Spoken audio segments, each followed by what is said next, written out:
All right. Welcome to Herb Talk. Now, this is Herb Talk number 13, I believe. And it is autoimmune series number 3, right? So, autoimmune series number 3, we are diving into gut specifics, gut lining, all that good stuff. Pretty awesome. But before we get there are some things, okay? It's Friday night, right? So it's not our usual typical herb talk night, right?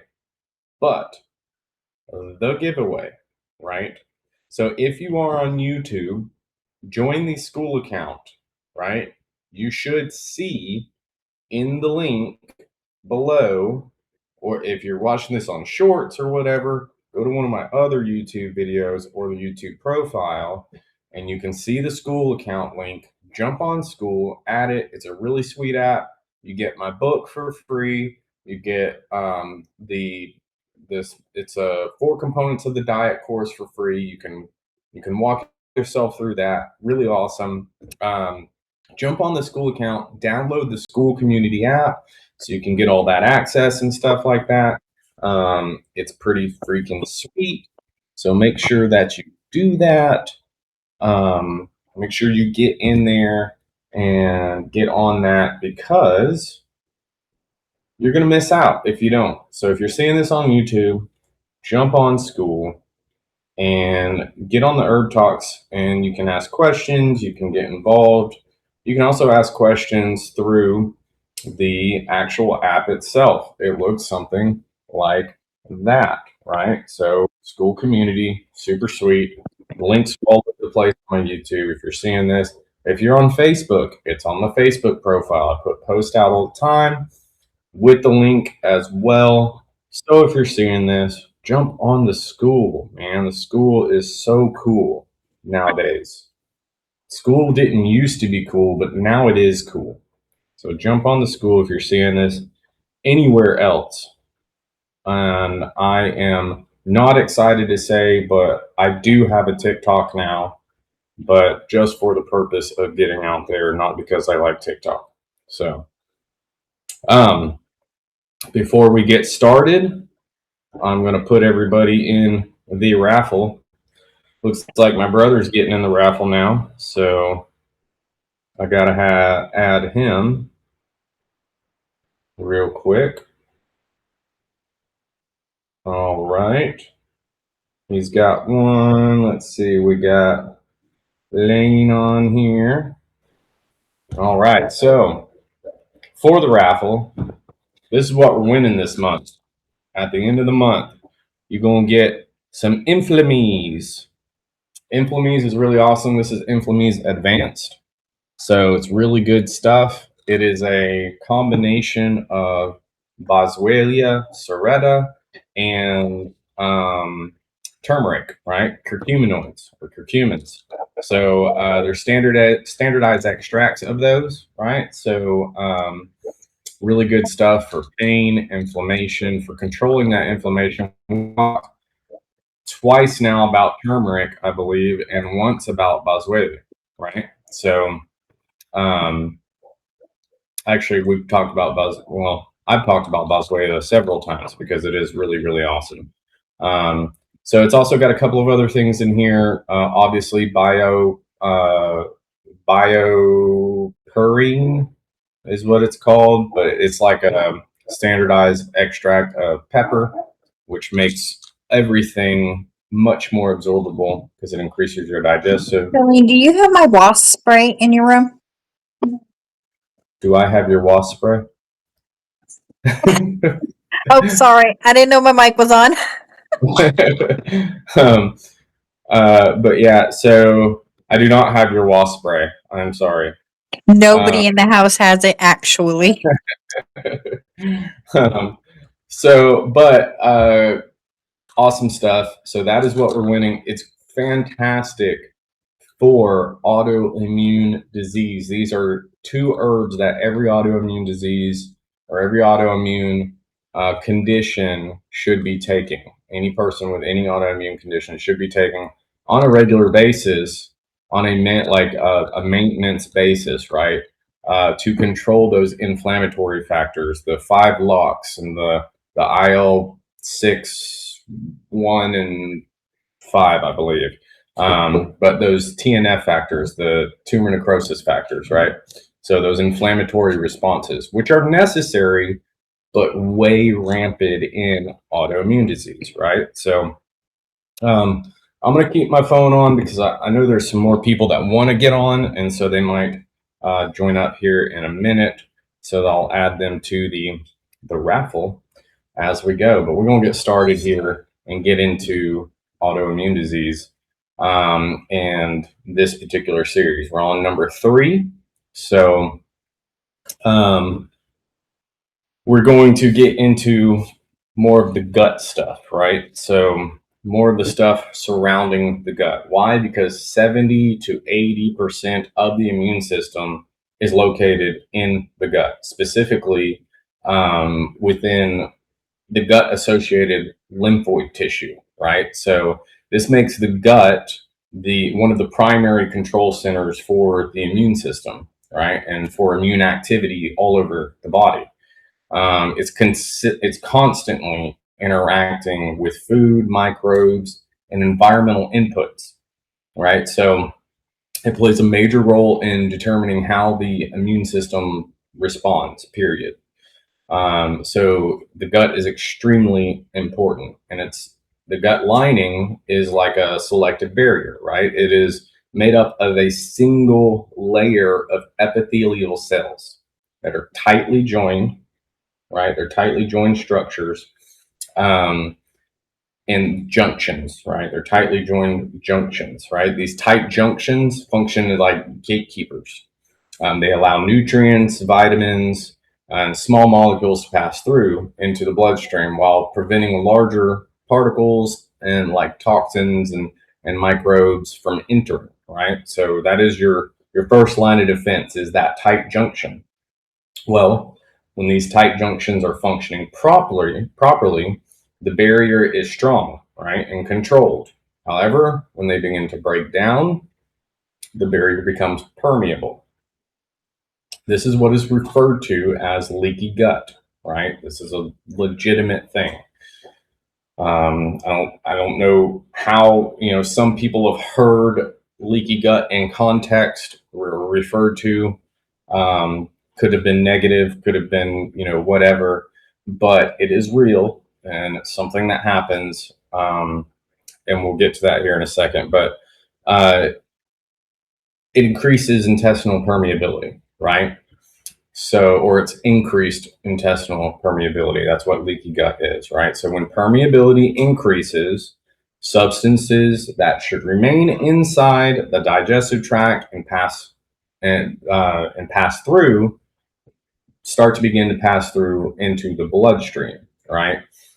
These include partially digested proteins, bacterial fragments, such as lipopolysaccharides, which are long chain fatty sugar compounds, and other inflammatory compounds, right? The immune system recognizes these as foreign responders, or as foreign in response, right? Leading to increased immune activation.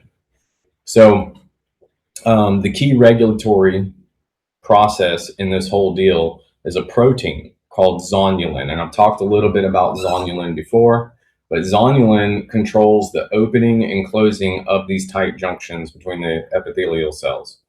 So under certain conditions, such as gluten exposure or infections or gut inflammation, zonulin loosens, right?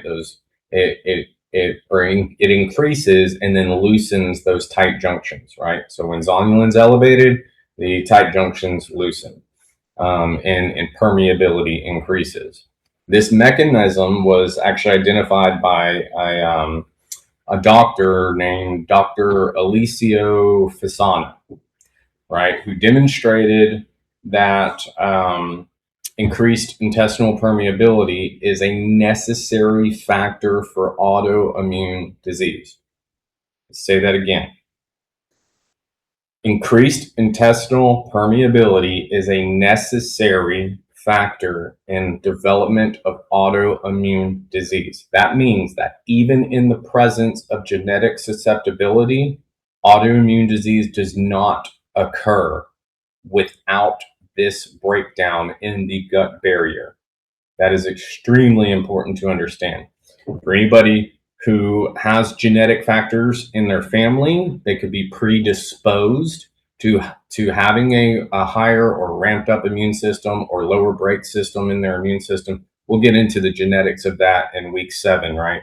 We'll go into epigenetics in week 7 on this series. But if for those of you that have those genetic factors, and you can tell by looking at family history, there's something to that for sure. But to prevent ever having an autoimmune disease, get your gut right, right? As long as your gut is good, you won't develop an autoimmune disease. Plain and simple, right? Plain and simple.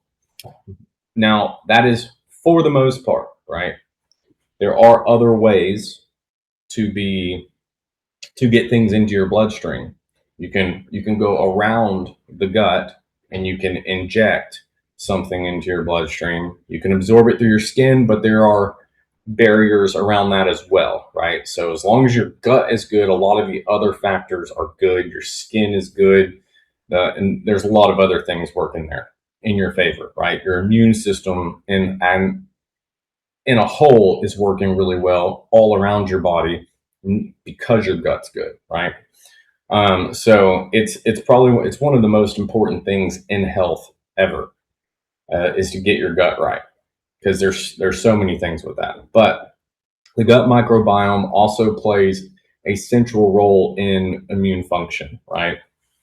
So the microbiome is made up of trillions of bacteria. The other microorganisms that live in the digestive tract, so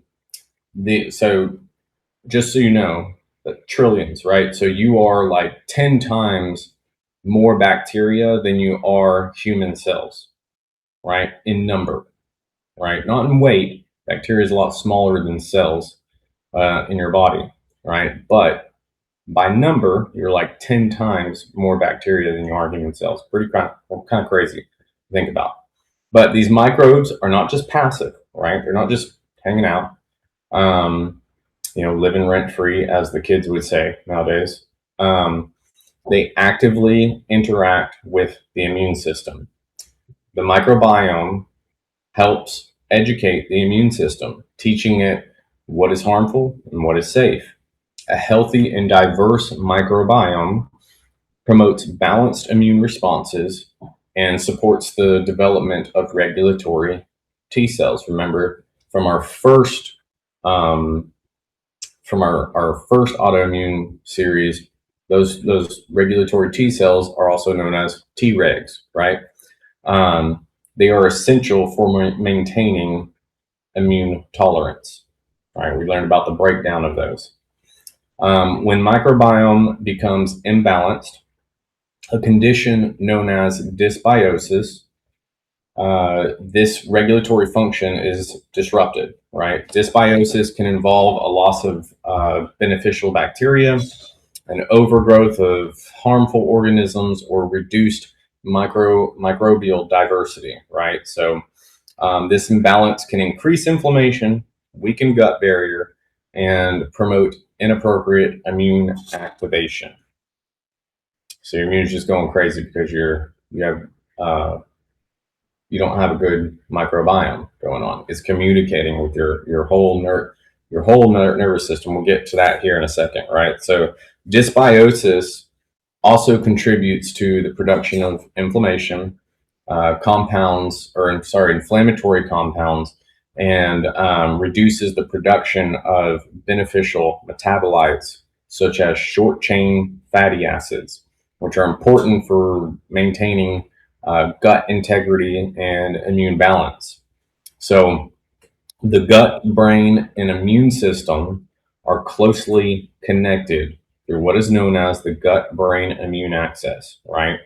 So we talked a little bit about this. I don't remember which one, but we've talked a little bit about this, about the gut communicates and how it communicates with the brain through the vagus nerve, right? So while the brain influences gut function through stress signaling and hormonal pathways, it also goes the other way, right? So chronic stress can alter gut motility. What is gut motility? I'm glad you asked. Gut motility is like the muscles and the movement of your gut system, right? The actual physical movement of the gut to move particles and break them up and move them around in your gut, right? So that musculatory system, right? So it can alter that. Pretty crazy, because it's a necessary thing to digest properly. So it reduces digestive function and increase intestinal permeability, right? At the same time, inflammation in the gut can signal back to the brain, affecting mood, cognition, and the nervous system regulation. So you see how this can become a feedback loop. Some people get into this feedback loop. It is bidirectional, right? So because of this bidirectional communication, dysfunction in one system often affects the others. A disrupted gut can lead to immune system or immune dysregulation and changes in the brain function, while chronic stress and nervous system imbalance can worsen gut health and immune activity. So taken together, integrity of the gut lining, the regulation of zonulin, and the balance of microbiome of your microbiome, and the communication between the gut, brain, and immune system form a unified system, right? So when this system is disrupted, it creates conditions necessary for chronic inflammation and development of autoimmune disease.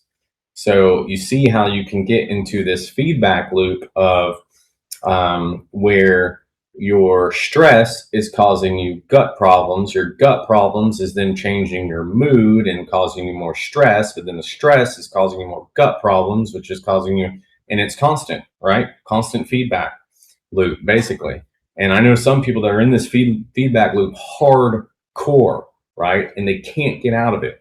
So there's some things that you can do to break through and to get out of that, right? So obviously, get your gut right. How can you get your gut right when you're so stressed out, right? And then how can you de-stress when you can't get your gut right, right? So there's some things that break those cycles.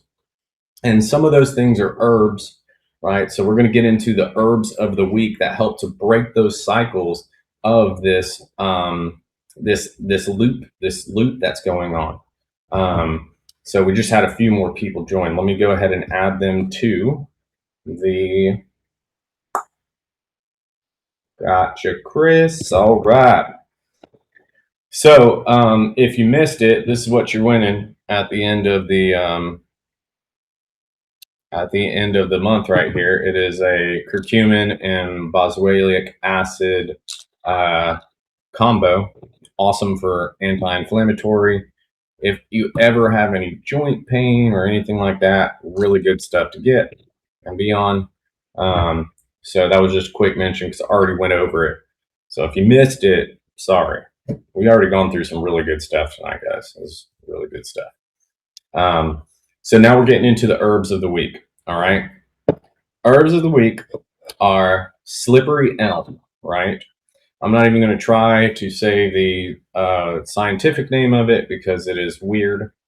But slippery elm is really awesome. It's a demulcent herb, right? So meaning it produces thick mucilaginous substance when mixed with water. So it's like a jelly kind of like, right? That mucilage or forms a protective coating along the lining of the gastrointestinal tract. It's really good for throat, like your throat issues too, like really dry coughs and everything.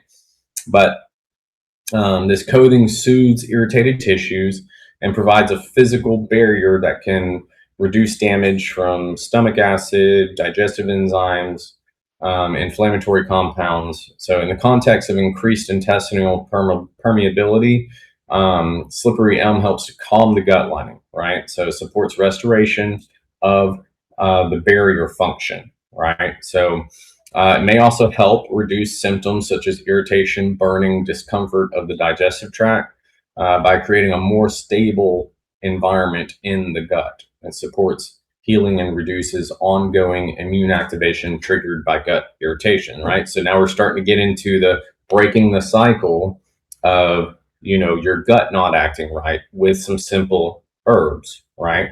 You start to line that gut, it starts to reduce the inflammation, it starts to help provide a protective layer so that it's helping the gut barrier, gut lining, prevent permeability, right? So that starts to break that cycle of stress affecting your gut and your gut affecting your mood, right? That cycle right there. So it forms that gel-like consistency when you mix it with water. So you can mix it with water and drink it, like a powder with water and drink it, or you can take it in capsule form. It's often used between meals or on an empty stomach. That way it gets direct barrier contact, right, in the gut lining. Another one is marshmallow root. Really awesome when these two are taken together. Functions in a similar way, right, but is often considered even more soothing due to its mucilage content. As an emulsant, it coats and hydrates mucosal tissues throughout the gastrointestinal tract, right, from the esophagus all the way down, right, all the way out, right. So this makes it especially useful in conditions involving dryness, irritation, inflammation, and that mucosal lining, right? So it's very similar to slippery elm, but maybe even more effective. But when they're combined together, it's even better, right? It also has really good, like, mild anti-inflammatory effects. So it can help calm the digestive tract or digestive discomfort, right? So, and just like the slippery elm, it can be prepared as a tea, powder, and water and mixed. And a lot of them do like cold infusions are pretty common with it. So, or you can just take it as a capsule, right? And I'm pretty sure you can get like a combo of them, or just get the two powders and mix them, right? So the last herb on the list for tonight is licorice root, right? So, and this one, even though the scientific name is weird, I have to mention it because of the compound that's in it that we're going to talk about. But it's Glycyrrhiza glabra is the scientific name of it, right? So, and it has different but a complementary role to the other ones, right? So it has an anti-inflammatory and antioxidant and mucosal protective properties. So licorice helps increase production of mucus in the digestive tract, which strengthens the protective barrier in the gut lining, right? We're trying to provide a good environment for not just digestion, but for our microbiome to exist and to grow, right? And to do its job. So that's what this is all about.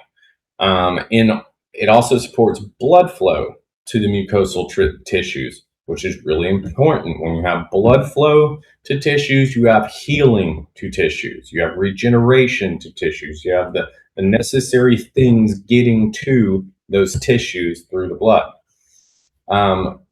For long-term use, though, the deglycyrrhizated form of licorice root is necessary, right? Known as DGL. So from here on out, we're just going to call it DGL, deglycyrrhizated. All right.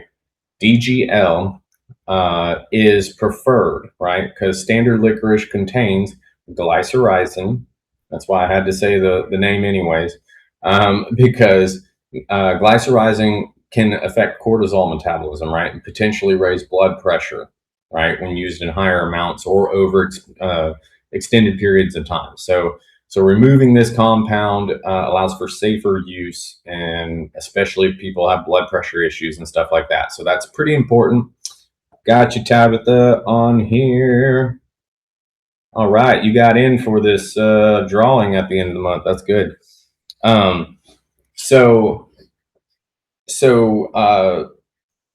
yeah, so it's important, to note that, right? Don't just go grab licorice compound and use it and have blood pressure issues and be using that and everything, and then end up with more issues. Now it's not going to affect you too much, right? But if it's taken over extended period of time or in higher doses, it will definitely affect you. So it's important to note that. But always take caution, and always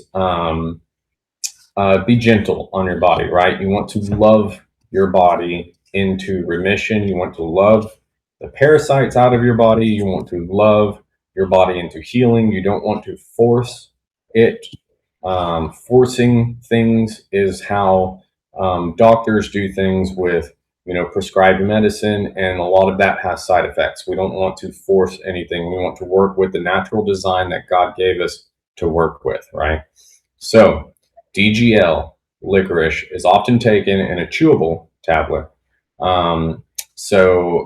Right before meals, right? So you take it right before meals, allowing it to directly interact with the lining and the upper digestive tract, right? So together, these three herbs, slippery elm, marshmallow root, and licorice root, work synergistically together to soothe irritation, protect the gut lining, support repair of the intestinal barrier, which is the key component in reducing immune activation and promoting overall digestive health, right? This is so important.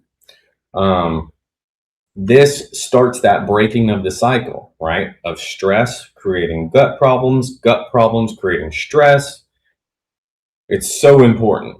Now, that's how you start to break it in your gut, right? There's a bunch of other things that you do. L-glutamine, aloe vera juice, right? Those sort of things are also really great in adding in there. Some of those are more dietary things that you would do, but those also help. Those are in the gut course that I put together as well. But then you have stress things where you can take to help with actual stress and nervous system control and nervous system training, right? And it's not just herbs that you can take and supplements, but it's things that you can actually do, that you can act out on. There's breath work that helps to control your parasympathetic nervous system.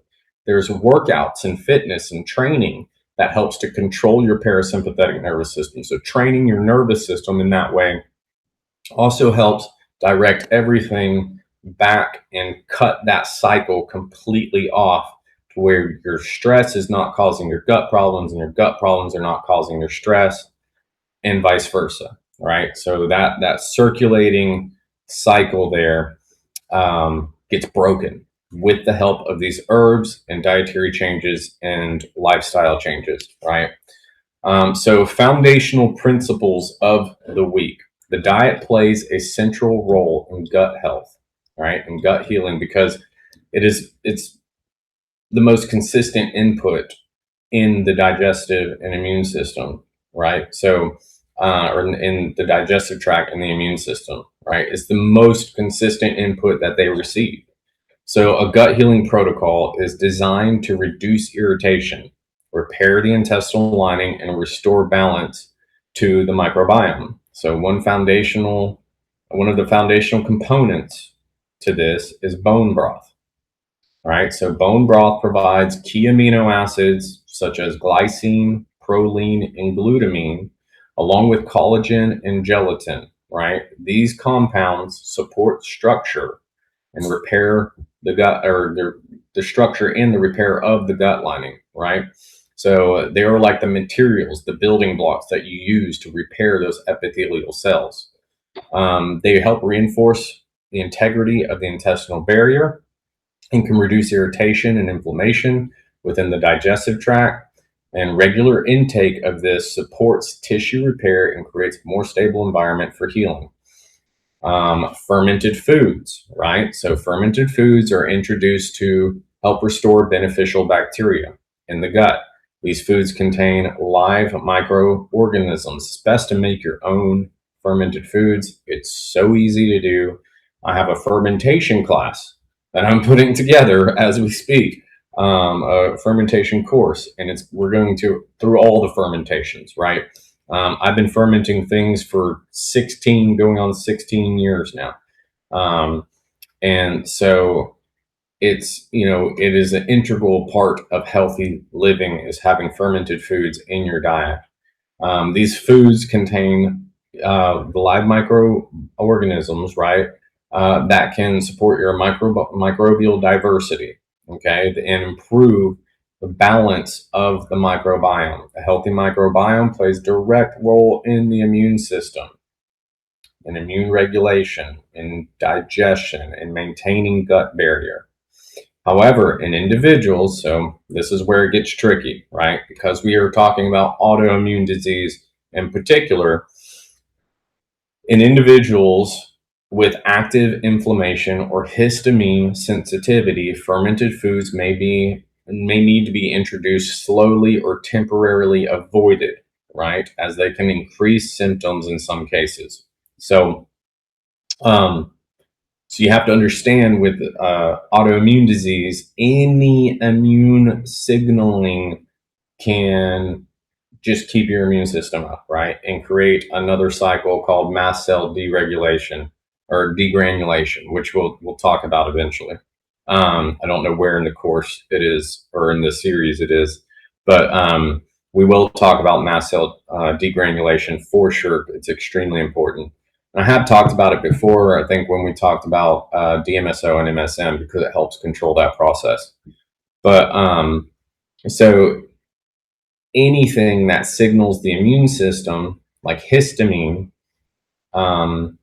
is a major contributor to overactive immune systems, and it is involved in another cycle that happens within, or a feedback loop, if you will, between your T cells and your mast cells and histamine response, and it even signals your genes to ramp up on your immune system, right? So it's a gene signaler, it's a direct immune signaler, and it'll signal your whole body basically just to go wild, which is why in a allergic reaction you take in what? Antihistamine, right? To stop that allergic reaction. Histamine makes your body go wild, an allergic reaction.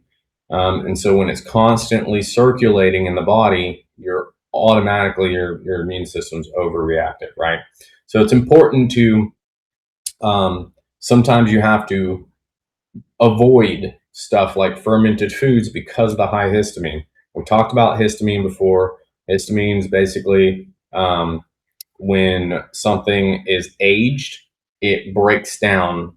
Some of the compounds break down into histamine, right, which is a signal. And so it's important to understand where that comes from and what foods have it. And I tell people on autoimmune, with autoimmune conditions, to basically cut out high histamine anything. Avoid it for at least 3 months. And while you start to, get your gut right, when you get your gut right, when you're producing diamine oxidase and you can break down the histamine properly, then you can start to slowly reintroduce those sort of things in there. Other than that, you just take a probiotic, right? So I digress. All right, moving on.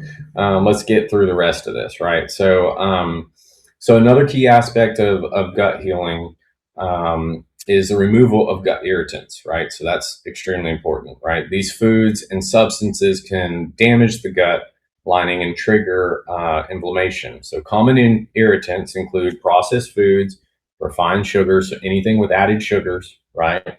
Industrial seed oils, alcohol, artificial additives of any kind, shape, or form. In many cases, gluten and dairy can also cause irritation, right? Especially gluten. That's one of those things. If you've got an autoimmune condition, and your gut's not right, avoid gluten altogether, at least for a while, and then introduce it in the proper way by making the bread yourself, those sort of things. Because regular bread that you buy at a store, it just isn't good for you all around, right? So dairy. So I try to emphasize dairy is, it can be difficult for some people. Other people, it's not. Some people, it's just getting it from the store, right? We talked about this a little bit as well. It has to adhere to the USDA standards, which are inherently corrupt. So it's homogenized and processed and killed, and there's a bunch of different viruses and different things that are in milk. If you go to notmilk.com, you can see all of those statistics and those studies, where not got milk, but notmilk.com. You can see what's in the milk in the store. Now, you get raw milk, completely different, right? Raw milk is amazing. It has all the live biological activity in it. It hasn't been processed and homogenized and, everything else. And try to find a good source. People that don't use glyphosate and different things on their grass or on their feed, on their hay or whatever, and try to get grass fed. It's a lot better that way. So that's something you have to kind of gauge yourself. But removing those irritants, right, and supporting repair with nutrient dense foods and restoring microbial balance, the gut environment becomes less inflammatory and more stable. This reduces constant immune stimulation that often originates in the digestive tract, right? This is where most of these problems come from. So the nervous system is closely tied to this process through the enteric nervous system, often referred to as the second brain. The enteric nervous system is a network of neurons embedded within the gastrointestinal tract that replaces, so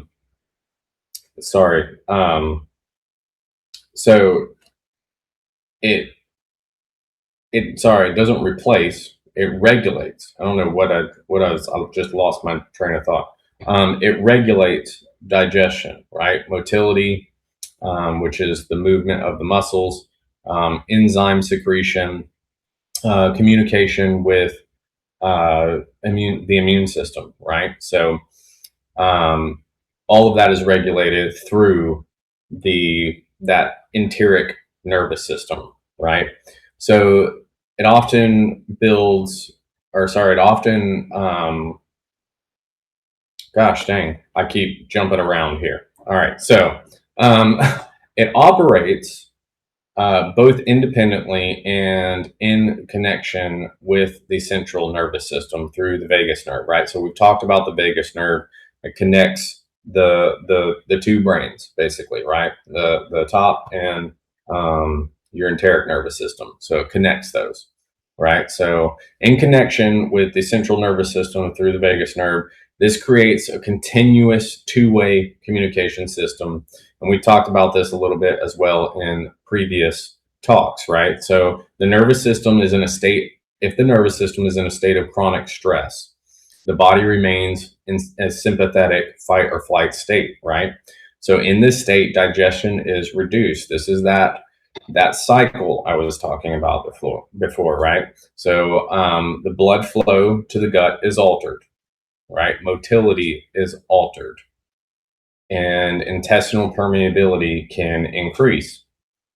So this environment makes it more difficult for the gut to heal, and can contribute to ongoing immune activation, right? So conversely, the body is when the body is in parasympathetic nervous system or rest and digest state, right? Digestion improves, nutrient absorption improves.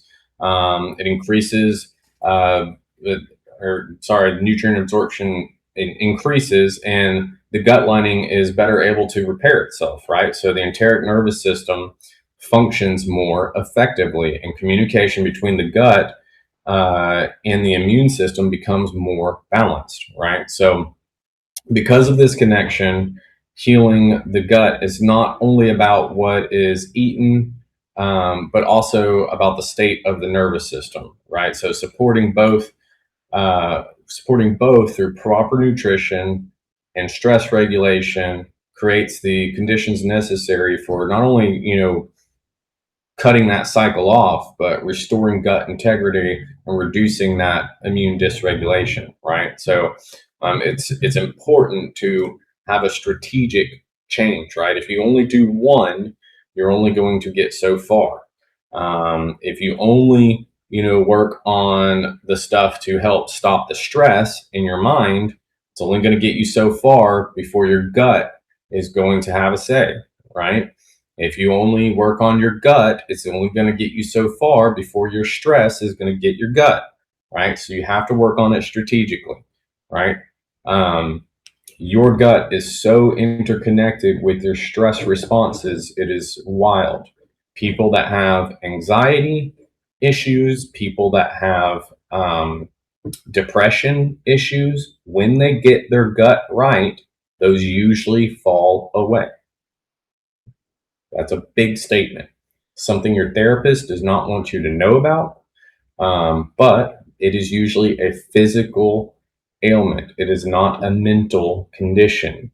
Normally, it is a physical ailment. Now, trauma in your past can cause gut issues.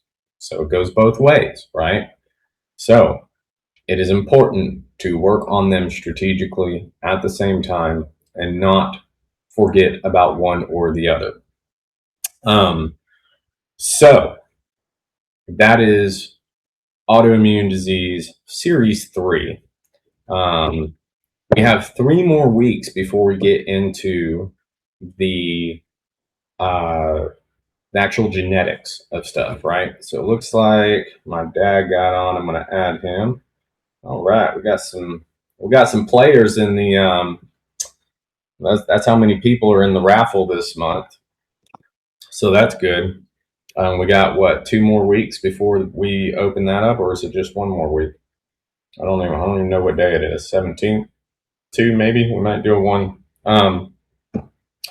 Yeah, I've been enjoying this fantastic drink, and I was waiting till the end. I started to get really thirsty, but I was waiting till the end to make this because it's really good. It's super hydrating. It's really great for a lot of things like detoxing your liver, stimulating vitamin C, so immune system support, right? Low glycemic, all that stuff, supports digestion, all that stuff. It's really good. I just started making this. I've been drinking it this summer, but I'm going to go ahead and do it for y'all because I'm excited about it because it tastes so awesome. So lime juice. Somebody measure that. Did you get it? Lemon juice. These are organic, I promise. Lemon juice. Did you measure that one too? Is it 1 millisecond pour? I'm measuring it. It's 2 seconds lime juice, 2 seconds lemon juice. Thanks. Swirl that around.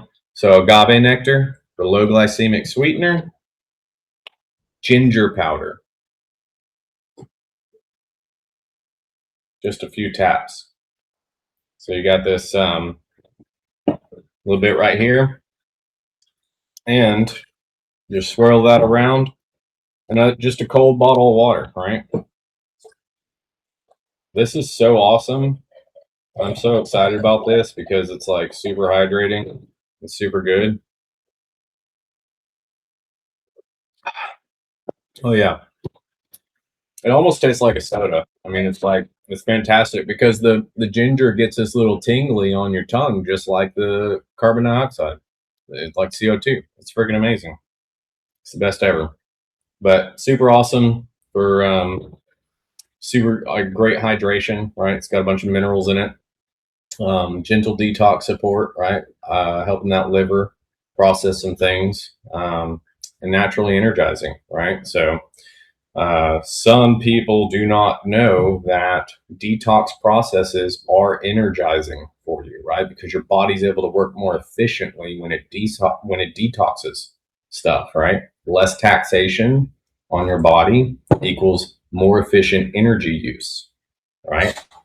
So it's like a secondary coffee. I'm just saying, it's amazing. So my question for y'all today is, have you ever been told that gut health affects your immune system? Has anyone ever told you that?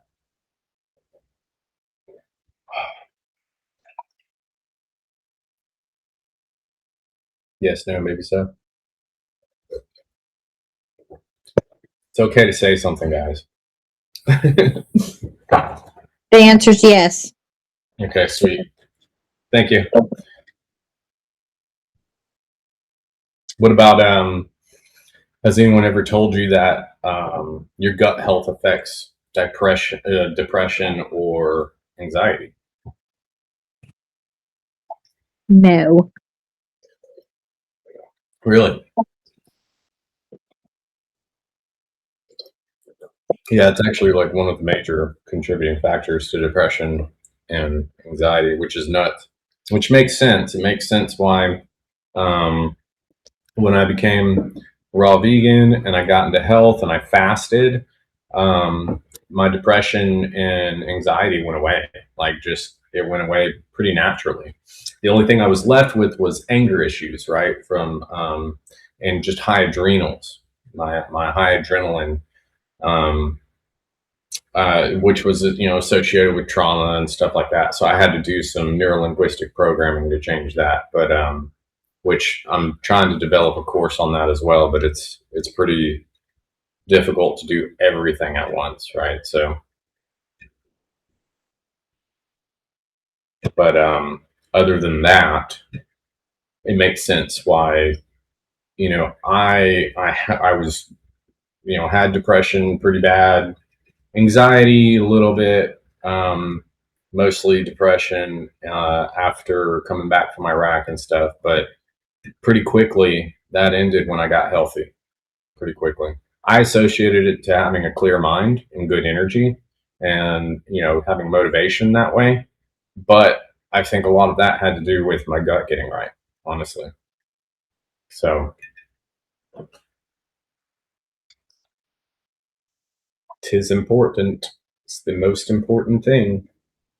I know that I tell my kids that, if you're sad, you're not going to get happier by listening to sad music or watching sad shows. So it makes sense that the things that you eat could also weigh you down and make you feel bad emotionally as well. There's an ancient text called the Upanishads, and in there it states that the subtle energies of your food become your mind. I did not understand this until I was like 2 years into being a raw vegan and had fasted for 45 days and eaten from the wild. And after about 2 years, I said, okay, let's see, right? Let's see about this. So I tested it, and we were on our way to training in Grafenwehr in Germany, and they stopped at McDonald's, and I said, let me just try. Let me see if I can feel what happens. I tell you what, when you are that clean after fasting for that long, you notice everything that happens in your body. And when I ate that, I only got like halfway through it. I could feel the fat and I could feel the sluggishness of my blood. Like, I could feel it just slowing down, and then my mind altering, and like it felt like my whole body just like slumped over and just got real sluggish, and my energy was gone. I was just like, oh my gosh, this is so draining. It drains the life out of you. But most people think it's normal, right? They think that is the normal way of living. And so we got to get hyped up on stimulants, like caffeine and everything else, and just to stay above water. and that's where we get stuck in that cycle of just trying to stimulate our way out of it. It's not the right way of going about it. You know, caffeine should be used as a performance, not a just to get my head out of water, right? So it's a different way of looking at it for sure. Sorry, Cookie. I didn't mean to do that. Let's see. All right. Any more questions? What we got? What we got? Just an observation, and I've heard that. Well, I do hang around you some, so but I've heard that from more than one place that immunity, your gut affects many different areas. I think a lot of it is hormonal as well. Mm-hmm. Balancing your hormones would really go a long way. You know that also bleeds over into the thyroid, but Yeah. yeah, I've heard a lot about how it affects almost every aspect of your body. So. Well, it only makes sense, right? Like it's the first. It's I mean, first of all, it's where you get all your nutrition from, right? Exactly, that's the big one. Yeah, nutritional deficiencies are massive, but inflammatory responses all around the body from what you put into your gut, right? But So yeah, if you consider, let's say you go to McDonald's and you eat, which is zero nutritional benefit, then you put it in your body, and now your body can't break it down. So essentially, you just put something in your body that made your stomach feel a little full for a couple of hours. Then your body's going to want more. But mhm. when you eat nutritionally, and your gut's able to break down the nutrients and absorb into your body efficiently, then you get a lot more benefit from it, and your body feels much more satisfied and fuller. Yeah, yeah. So as it states right now, you know, this is just one aspect of it, but right now we are at a time period where most of the people's diets in the US are extremely high calories, but extremely low nutrition, right? Whereas in the past, it used to be extremely high nutrition, really low calories, right? This whole idea that we need 2,000 calories a day is just absurd. We only need 2,000 calories a day if we're not functioning optimally, right? You can get away with a lot less calories every single day if you're utilizing those calories efficiently, right? Now, obviously, there's some variance in that with activity and different things, but nutrition is such an important part because your body has to circumvent activities if it doesn't have the ability to produce ATP or use magnesium or use manganese or have the electrolytic compounds in your blood. There's all these things that have to take place in order for the chemistry to work properly. But if it can't, because you don't have it, it has to circumvent that activity. It has to go through other stages of producing whatever it's got to produce to make that action happen, right? Your mitochondria um, are are essential for producing ATP, for producing energy. And without magnesium, which most people are deficient in, which it has over 300 different actions in the body for the production of energy, right? And the use by the mitochondria is one of its major contributing factors. That's why it calms, right? It calms because it's able to make energy more efficiently used. So, um, yeah, there's so many things that can happen when you start to take out certain compounds, certain minerals, certain things that if you're nutrient deficient in, you're sucking, you know. And those circumvents produce symptoms, right?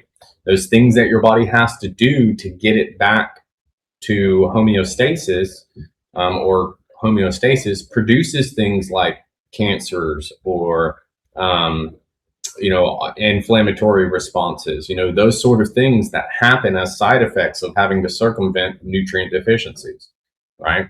So that's why I say, those sort of diseases or those sort of conditions are just symptoms of your body either lacking something or having a toxic overload, right? And it's having to circumvent processes because it can't get everything out through the lymphatic system because you just keep adding more toxins in.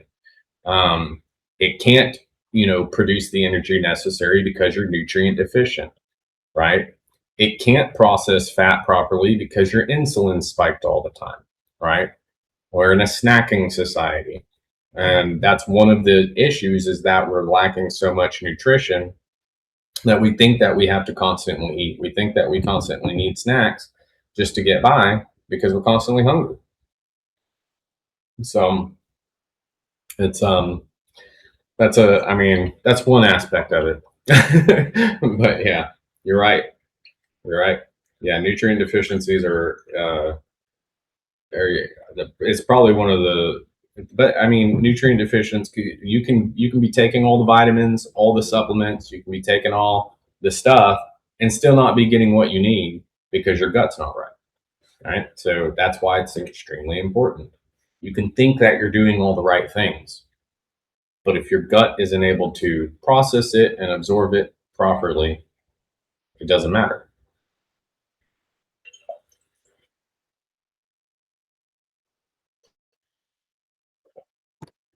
Any more comments, questions, or any of the like?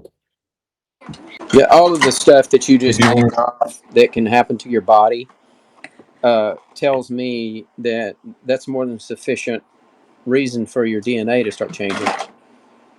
Yeah. So, there's a lot of different RNA signalers, right? That and DNA signalers, silica, all the different minerals and trace minerals and stuff can signal DNA to activate, ramp up, ramp down, or go dormant. Minerals in general are extremely important to have. That way you can be adaptable, right? So environmental factors, adapt it adapts your genetics to your environment.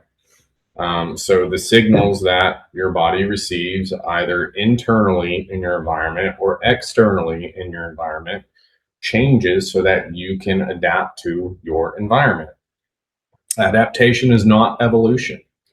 It is not microevolution, right? Evolution is not real, right? We haven't observed it. We haven't seen any of that. But adaptation within your genetic code is completely reasonable. Obviously, it's an amazing, intelligent design within you. That way, when you walk out into the cold in winter and then walk out into the summer or into the heat in summer, you don't automatically kill over, right? You're able to adapt to seasons, to changes in environments, right? Those things are important. Now, when you start having reactions to normal things that you should adapt to, that means somewhere you're signaling your genes to do something different. So that then you go to your diet, your, different things like that, your toxins that are being introduced, those sort of environmental factors, your stress, right? Cortisol levels, all those sort of things start to contribute to genetic signaling, right? So because if you're stressed all the time, your body's going to think, okay, I'm in this type of environment, so let's ramp up this gene, right? If your gut is messed up and inflammatory compounds are coming in all the time into your bloodstream and your immune system's on high alert all the time, cool. Your genetics are going to act accordingly and say, we are under attack. Ramp the immune system up. Let's kick on these HPA genes and these CLA genes and all these genes that regulate the immune system, right? So let's ramp them all up, or take away the braking system of the immune system, right? And then the immune system even goes as far as to being so intelligent that it'll just hijack the thyroid and just start producing killer T cells, right? So you have all these things that are involved in that process, but it's all based on environmental factors. Your genetics only play like a 20 to 30% role in like an autoimmune disease, right? Or in most disease, pretty much any disease, right? It just makes you genetically susceptible to it. Doesn't mean that you have to trigger that condition, right? It's good stuff. Well, it's been an hour. Any more questions, or we can get off of here? Hey, Matt, let me ask you a question. All right. Yeah. So you've got the all these three, the slippery elm, the licorice, that special kind of licorice, as well as the marshmallow root. You've got the fermented foods and things like that. Is that what you would say would be your go-to to kind of initiate some gut health? Yeah. So It is. Okay.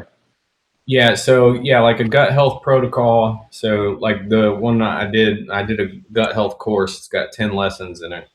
But a gut health protocol would look like initially, like in phase 1, you would start taking those supplements, introducing L-glutamine, right? Aloe vera, the leaf, the inner part of the leaf, the gel. They have aloe vera juice, like they sell it by the gallon, so you can just take some of that every day. So you would do that for like, I mean, honestly, only like a month. You would do those sort of things, and that would initiate and probiotics, obviously, fermented foods, right? So if you're not in like any active autoimmune condition right now, right, you can do all the stuff, right? So fermented foods, adding fermented foods into your daily diet is critical for health, right? It just makes sure that you have the microbiome, that you are, have that defense going on constantly and And consistently. when you say fermented foods, are you talking about like sauerkraut, or are you Yeah, talking about more along the lines of like kombucha, that kind of stuff?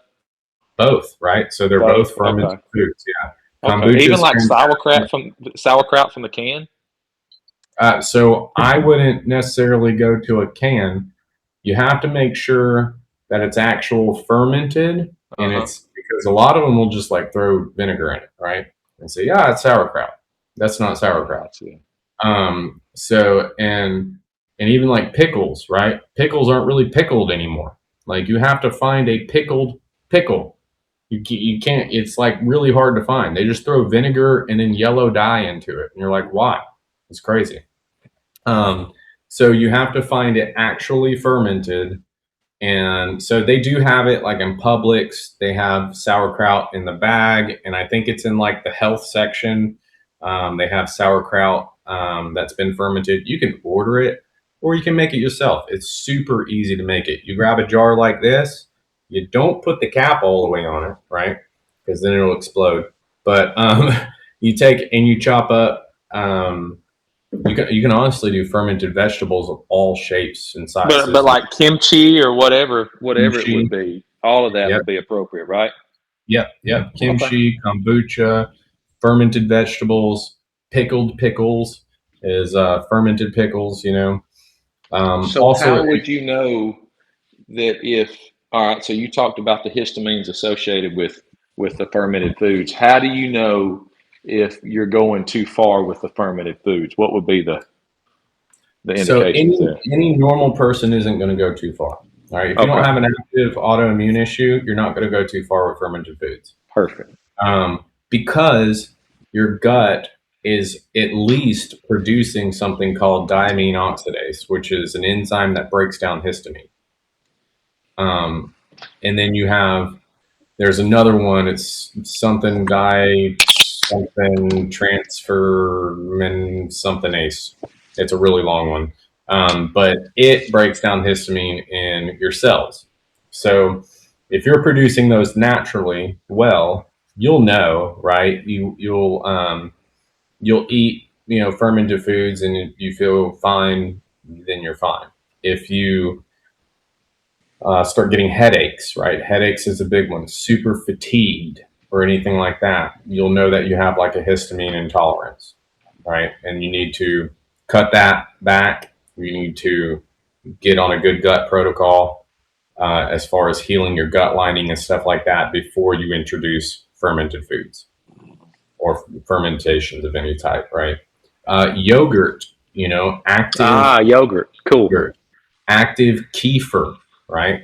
You have to actually get ones that are active, not just so nowadays you'll walk into the store and see all this yogurt and be like, oh yeah, active probiotics. Well, it wasn't actually fermented. They just throw probiotics in it and then they throw sugar in it. And so it's like it's hard to find this stuff, but you can. You just have to really look, right? So in Publix, they have a lot of that stuff. I think Aldi even now has a lot of stuff like that.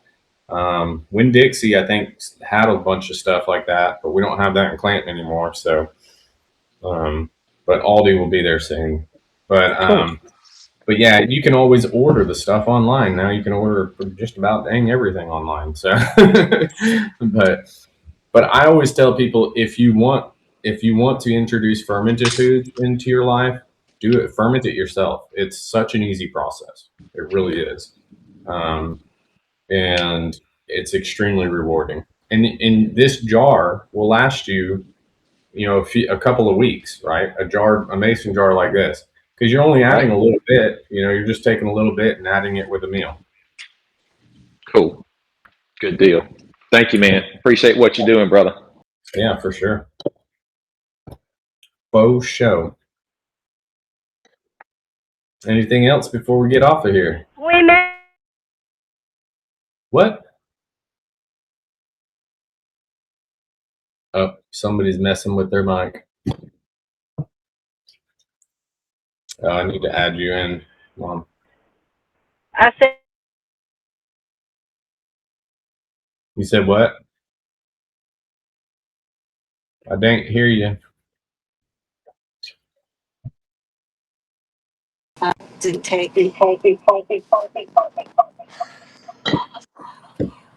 What'd you say? hello. I said we made it. Oh, awesome. Oh, it's because you're on the car. Yeah, y'all's mics are echoing. It's because her speaker was on the car. Mhm. And Well, then I have my mic on so she could speak to you. But I tried to join for a little bit, but I couldn't mute you, so I had to turn it off. You're good. We had all the people in here tonight. So at one point, Look at God. That's amazing. yeah. So that was really good. But yeah. So, any more questions before we get off here? Oh, yeah. What I was gonna say real quick, Chris, was that you would do like the herbs to initiate that gut healing process. You wouldn't do them forever, right? So the DGL licorice, the slippery elm bark, and the marshmallow are herbs to get your gut lining and your mucosal lining back on track, right? And then you would do bone broth as well, right? So bone broth has the L-glutamine and the glycine and the different materials to help build those epithelial cells, rebuild them, right? And so that would be like your major constituents that you would do for a month consistently. And then fermented foods would just become a part of your lifestyle diet, right? Every day, something fermented. And it could be every other day, right? But that's how you keep a good gut, right? Is by keeping that microbiome healthy. But the way that you get it back is by utilizing those herbs and bone broth and aloe vera, those sort of things to get it back on track, right? So those aren't forever stuff. Those are rest, repair. That's where that's at. So that's to break the cycle and to get yourself back on track. I was wondering, so when you look, you could take a handful of 3 times a day of different things to get, if you look at all the things that you need as far as all the herbs that you've talked about, things like Yeah. that, you're taking.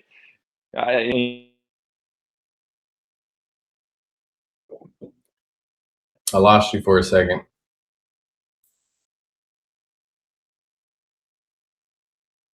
You there? I don't know where you went. Hello?